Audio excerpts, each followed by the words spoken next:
मुझसे दूर भाग रही है। हाँ, वैसे तुम तो बहुत तंदुरुस्त गाय हो, तुम्हें खा के मुझे एक हफ्ते तक भूख नहीं लगेगी। नहीं महाराज, मुझे मत खाइए। एक गांव में रघु नाम का एक आदमी रहता था। वो आंखों से अंधा था। रघु की एक 7 साल की बेटी थी जिसका नाम इमली था। दरअसल रघु की पत्नी इमली के छोटे में ही गुजर जाती है। इमली की जिम्मेदारी पिता के ऊपर आ जाती है। लेकिन कुछ ही दिनों में रघु अपनी आंखों की रोशनी खो बैठता है, जिस वजह से वो पहले की तरह अच्छे से काम भी नहीं कर पा रहा था। फिर भी वो काफी हद तक कोशिश करता था कि अपनी बेटी को अच्छी जिंदगी दे पाए। और बेचारी इमली अपने छोटे में ही अपने बाप का काम में हाथ बटाती। रघु के पास भोली नाम की एक गाय थी। भोली तो भोली ही थी, जैसा नाम था वैसे ही वो खुद भी थी। इमली अपनी माँ को बहुत पहले ही खो चुकी थी। वो भोली को ही अपनी माँ मानती थी। भोली का एक बछड़ा भी था। इमली पूरा पूरा दिन भोली और उसके बछड़े के साथ बिताती, खेलती और उसका दूध भी पीती और भोली को माँ कह के भी पुकारती। क्या हुआ इमली? कितनी बार तुमसे कहा मैंने, खुद रोटी बना लूंगा। जला लिया ना हाथ तुमने। तुम क्यों ऐसे काम करती हो बेटा? तुम ये सब नहीं कर सकती, बहुत छोटी हो अभी। नहीं बाबा, मैं धीरे धीरे सीख जाऊंगी। आप बस रोटी खा लीजिए। मैंने आपके लिए गर्मा गर्म रोटी बनाई है। मैं भोली माँ का दूध पी के सो जाऊंगी बाबा।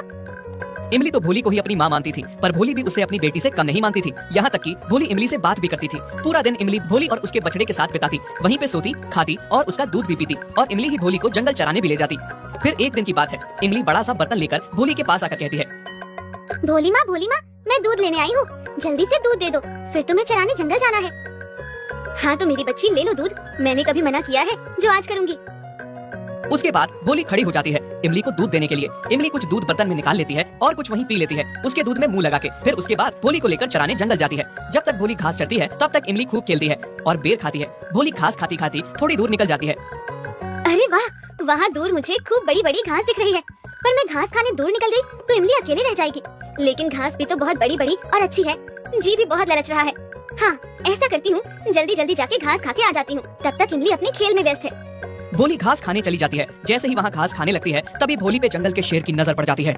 शेर बहुत खुश हो जाता है, आज उसे इतना अच्छा शिकार मिला। हैं? शेर? मुझे लगता है मैंने बहुत बड़ी गलती कर दी यहाँ आके। भोली भागने लगती है और शेर उसके पीछे पीछे भागता है। एक जगह भोली थक हार के गिर जाती है और घुटने के बल गिर जाती है और डर के मारे थर थर कांपने लगती है।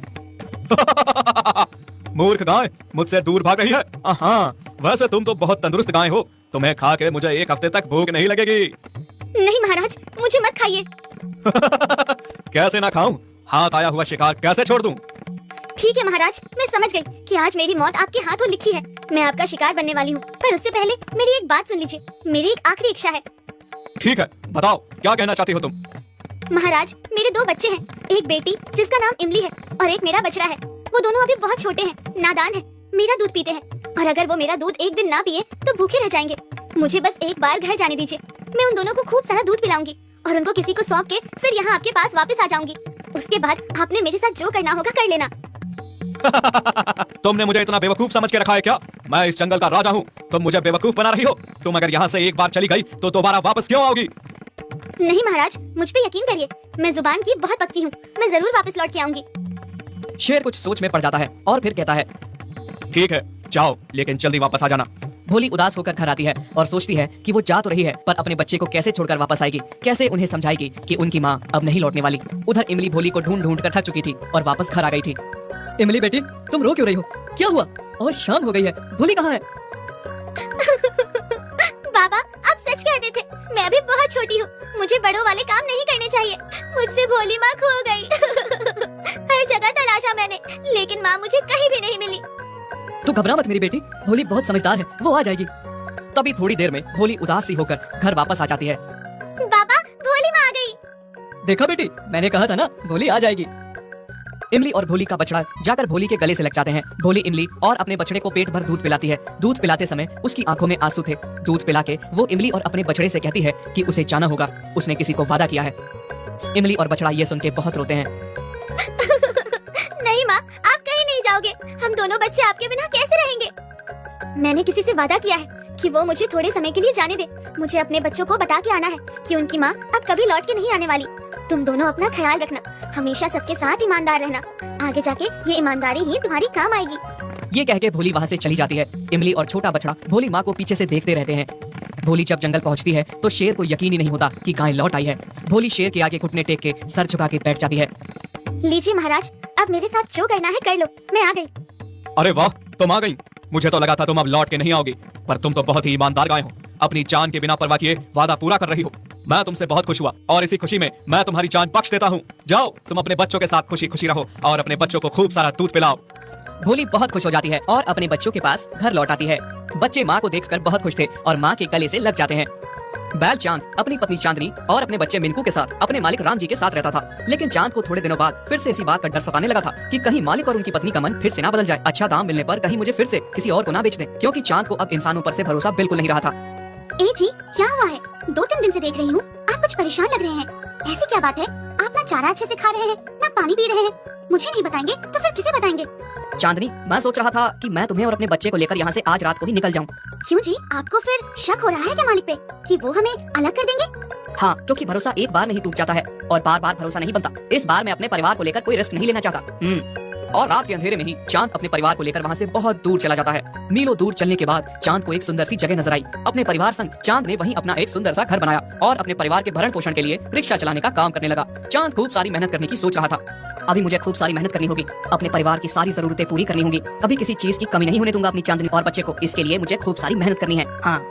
फिर एक दिन चांदनी जब सुबह नहा के तैयार होने लगी तो वो देखती है कि उसकी बिंदी ही खत्म हो गई है। अरे ये क्या, मेरी तो बिंदी ही खत्म हो गई है।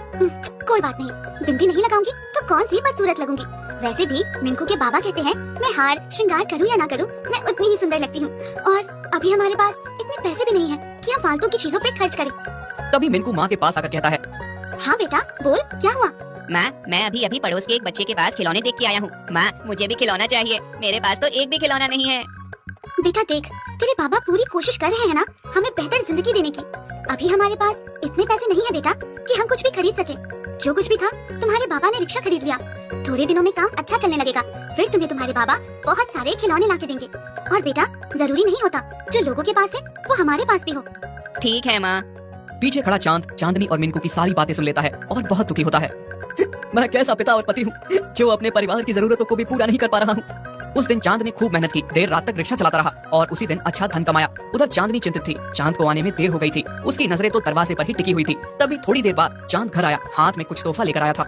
कहाँ थे आप? इतनी देर क्यों हो गई आज? आपको पता है मन में अजीब अजीब ख्याल आ रहे थे। अरे भाग्यवान, इतनी चिंता क्यों करती हो? आज से तो मैं इसी समय आया करूंगा। शाम के समय कमाई अच्छी होती है, सवारी शाम के समय ही मिलती है। और आज देखा मैं कितना धन कमा के लाया हूँ और तुम दोनों के लिए भी कुछ लाया हूँ। बाबा, मेरे लिए कुछ लाए हो क्या? दिखाओ दिखाओ। चांद मिनकू के लिए ढेर सारे खिलौने लाया था, जिन्हें देखकर वो बहुत खुश हुआ। माँ देखो, सुबह इन्हीं खिलौनों की बात चल रही थी और अभी बाबा मेरे लिए वो लेकर भी आए। कितने अच्छे बाबा हैं। फिर चांद पैकेट में से बिंदी निकाल के चांदनी को देता है। अरे आपको कैसे पता था मेरी बिंदी खत्म हो गई है? मुझे सब पता रहता है भाग्यवान, और तुम बिंदी में बहुत सुंदर लगती हो। आप भी ना जी, वैसे क्या जरूरत थी इतना खर्चा करने की? ऐसे ही चांद का कामकाज ठीक ही चल रहा था कि कुछ दिनों बाद रोजाना की तरह चांद अपने काम पे गया। चांद ने कुछ ही दिनों में अपने व्यवहार से लोगों का दिल जीत लिया था। सारी सवारियां उसी के रिक्शे में बैठना पसंद करती थी, पर कुछ बुरे लोगों को ये बात अच्छी नहीं लगती थी और आपस में बातें करते हुए वो कहते हैं, यार शंभू, इस चांद ने तो कुछ ही दिनों में अपना धंधा जमा लिया है। जब से ये यहाँ आया है तब से हमारा काम ठप हो गया है। हाँ यार, तू सही कह रहा है। मुझे ऐसा लगने लगा है कहीं हमें थोड़े दिनों में रिक्शा बेचकर घर पे ना बैठना पड़े। पर करें भी तो क्या करें? बहुत कुछ कर सकते हैं हम, इसको मार के अपने रास्ते से हटा सकते हैं, पर तुम दोनों अगर मेरा साथ दो तो। यार मैं तो तुम्हारे साथ हूँ, पर इस मुरारी से पूछ लो, मुझे इस पे भरोसा नहीं है। क्या मुरारी देगा हमारा साथ? और इसमें तो तेरा भी फायदा है। नहीं, मैं तुम्हारा साथ इसमें बिल्कुल भी नहीं देने वाला। भले ही मेरा काम न चले, पर मैं अपने स्वार्थ के लिए किसी की जान नहीं ले सकता। मैं तो तुम दोनों को भी मना कर रहा हूँ, ये सब मत करो, ये पाप है। अरे मुझे इस पे पहले ही शक था, ये है ही डरपोक, किसी काम का नहीं है ये। शंभू, अब जो कुछ भी करना है हम दोनों को ही करना है, और वो भी आज रात को ही।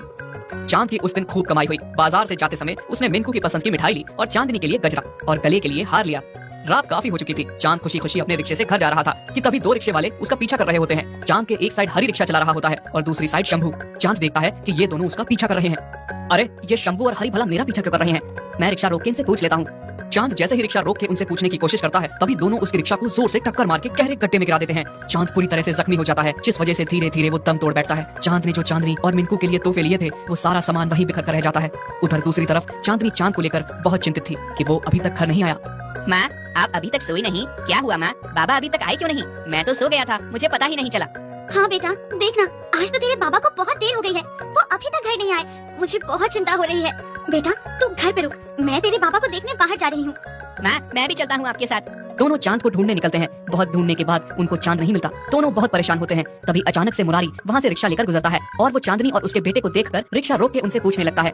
भाभी जी, मैं तो एक सवारी को रेलवे स्टेशन तक छोड़ने गया था, तभी लेट हो गया। लेकिन आप इतनी रात को छोटे बच्चे को लेकर कहाँ जा रही हैं? क्या बताऊं भाई साहब, मिनको के पापा आज घर नहीं आए तो उन्हीं को ढूंढ रहे हैं। क्या चांद घर नहीं आया? हे भगवान, कहीं उन दोनों ने चांद के साथ कुछ गलत तो नहीं कर दिया? भगवान, कोई अनर्थ ना हुआ हो। क्या कह रहे हैं आप? कुछ समझ में नहीं आ रहा, साफ साफ कहिए भाई साहब। कुछ नहीं भाभी, आप रिक्शे में बैठिए, साथ में ढूंढते हैं। सारे मिलकर चांद को ढूंढने लगे। थोड़ी देर बाद मुरारी को चांद का रिक्शा दिखा। पास जाकर देखा तो रिक्शे के साथ चांद की लाश पड़ी हुई थी। चांदनी के तो पैरों तले जमीन ही खिसक गई। दोनों माँ बेटे का रो रो कर बुरा हाल हो गया था। हे भगवान, आप हमें छोड़ के क्यों चले गए? हम दोनों आपके बिना कैसे रहेंगे? लाश को वो पीठ पर उठाकर घर ले आते हैं। अगले दिन मुरारी माँ बेटे के साथ चांद का अंतिम संस्कार करवाता है। भाभी जी, मैं आपसे कुछ कहना चाहता हूँ, और अगर ये बात पहले ही आपको बता दी होती या चांद को बता देता तो शायद चांद आज जिंदा होता। मुझसे बहुत बड़ी गलती हो गई। ये आप क्या कह रहे हैं भाई साहब? मैं सही कह रहा हूँ भाभी। मुरारी शंभू और हरि की पूरी बात चांदनी को बताता है। जब चांदनी को ये बात पता चलती है तो वो कसम खाती है गुनहगारों को सजा दिलवाने की, और फिर कानून की मदद से शंभू और हरि को कड़ी से कड़ी सजा दिलवाती है। खुद को और अपने बच्चे को पालने के लिए वो पति की ही तरह रिक्शा चलाने का काम करती है।